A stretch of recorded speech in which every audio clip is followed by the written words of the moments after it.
안녕하세요. 오늘 저희가 함께 좀 깊이 들여다볼 이야기는요. 덴마크에 있는 한 병원입니다. 흡이도울의 병원, 완화의료 병동 126호에 대한 기사인데요. 네. 이게 또 덴마크에서도 조력 사망 관련해서 이야기가 많잖아요. 맞아요. 그 대안으로 요즘 완화의료가 주목받는데 그 현장을 아주 생생하게 보여주는 기사더라고요. 그래서 이번 시간에는 이 완화의료가 단순히 통증만 관리하는 걸 넘어서 이 죽음을 앞둔 분들 또 그 가족들에게 어떤 의미가 있는지 총체적 고통이라는 개념을 중심으로 한번 파헤쳐 보려고 합니다. 네, 아주 중요한 주제죠. 자, 그럼 바로 들어가 볼까요? 먼저 그 67세 르네 담고르 씨 이야기부터 좀 해볼게요. 말기 암 환자셨고 네, 통증이 아주 심하셨다고.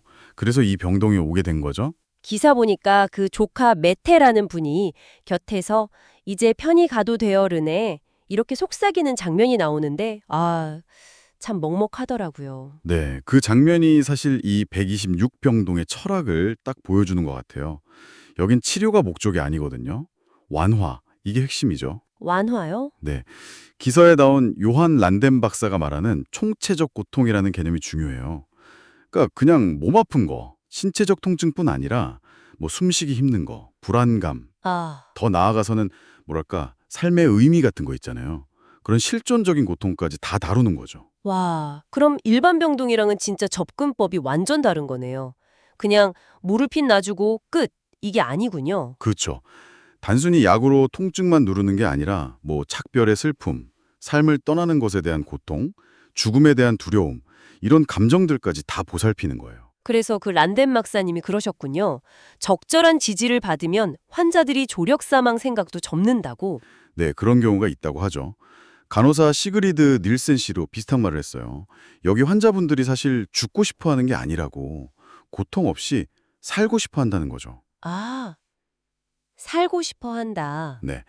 그래서 매일 아침 회의를 해요. 의료진들이 모여서 환자 한 분 한 분의 상태, 뭐 통증은 어떤지, 외로움을 느끼는지 이런 신체적, 심리적 상태를 다 점검하고 맞춤 돌봄 계획을 세우는 거죠. 야, 정말 소통이 핵심이겠네요. 맞습니다. 란덴 박사도 강조하더라고요.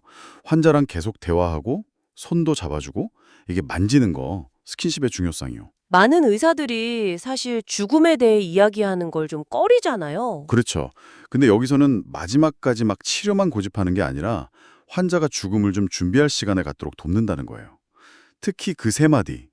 용서해줘, 용서할게, 사랑해. 아, 그 세 마디요. 네.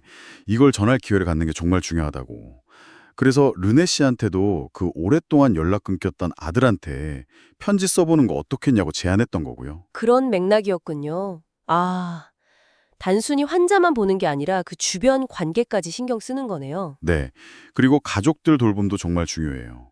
기사에 보면 아내가 세상을 떠난 병동에 남편분이 크림 퍼프 상자를 들고 와서 감사 인사를 전하는 이야기가 나오거든요. 아, 봤어요. 네. 그런 것처럼 남은 가족들의 슬픔이나 감정까지도 이렇게 보듬어 안는 거죠.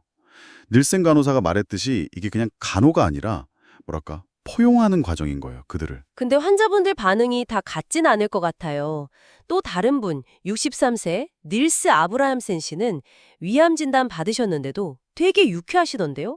인생은 맛없는 커피나 초콜릿, 음악 즐기기엔 너무 짧다 이러면서 네, 맞아요. 그렇게 삶을 즐기려는 태도를 잃지 않으셨죠.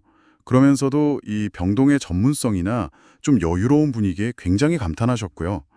란덴 박사한테 당신은 내가 만난 의사 중에 가장 세심하다면서 막 눈물도 보이셨잖아요.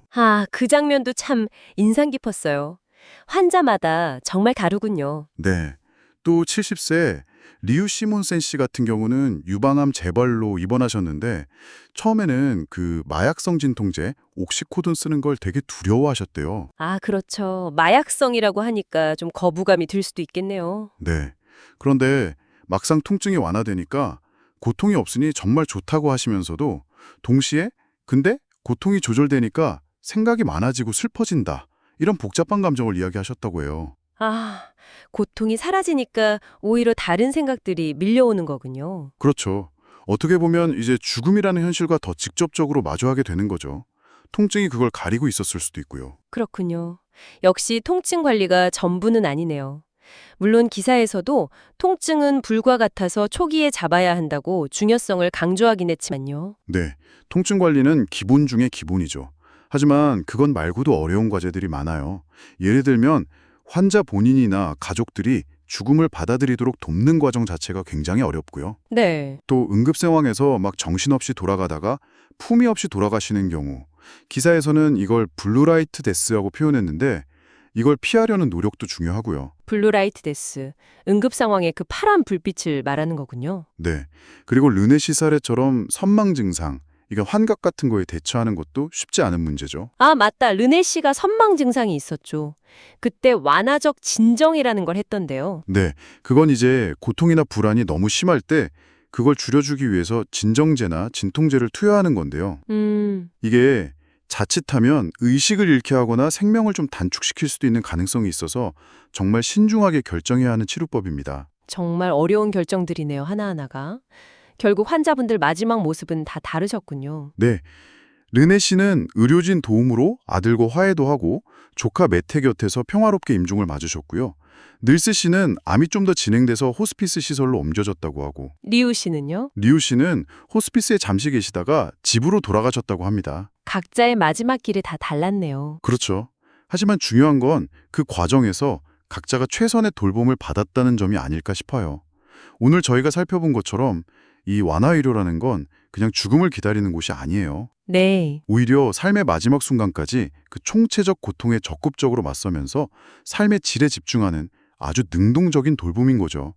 어려운 대화를 피하지 않고 환자와 가족 모두를 지지하는 정말 생애 말기 돌봄에서 중요한 대안적인 접근 방식이라고 생각합니다. 네, 이 이야기를 쭉 듣고 나니 죽음을 앞둔 분들에게 정말로 필요한 보살핌이란 게 뭘까 다시 한번 생각해 보게 되네요. 자, 이런 성찰의 질문을 남기면서 오늘 이야기는 여기서 마무리할까 합니다.